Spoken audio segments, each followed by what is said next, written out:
அயரா அன்பு. அங்கே ஏகனாகி இறைவனி நின்றது. இங்க காண உபகாரத்தையும் காட்டு உபகாரத்தையும் உணர்ந்து அயரா அன்பு செய்த உடன இச்சையும் சேர்ந்தது. 3 அந்த அறிவின் செயல்களும் நிகழ்கிறது. ஞானத்தின் செயலாக அந்த பெருமானுடைய உபகாரத்தை நோக்கி கொண்டே இருக்கிறது. இச்சையின் செயலாக இறைவன் மேல் அன்பு பெருகிக் கொண்டே இருப்பது. கிரியையின் செயலாக ஆனந்த அனுபவத்தில் திளைப்பது. இந்த 3 அங்கே நடக்குது.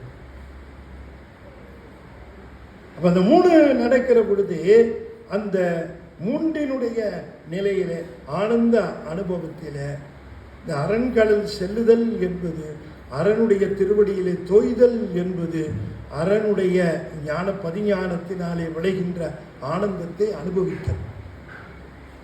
ஈசன் திருவடியிலே ஆனந்தத்தை அனுபவித்தல். அப்ப அந்த ஆனந்த அனுபவம் நிகழ்வது அந்த இச்சை முடிவு பெறும்.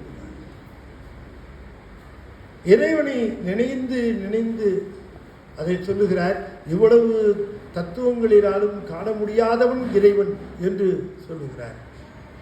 அதைத்தான் சொல்ல. ஆனால் அவனை எப்படி அடைவது என்பதுக்கு மணிவாசகர் சொல்லுகிறார். ஈரிலா பதங்கள் யாவையும் கடந்த இன்பே. இந்த இன்பம் எப்படிப்பட்ட இன்பம்?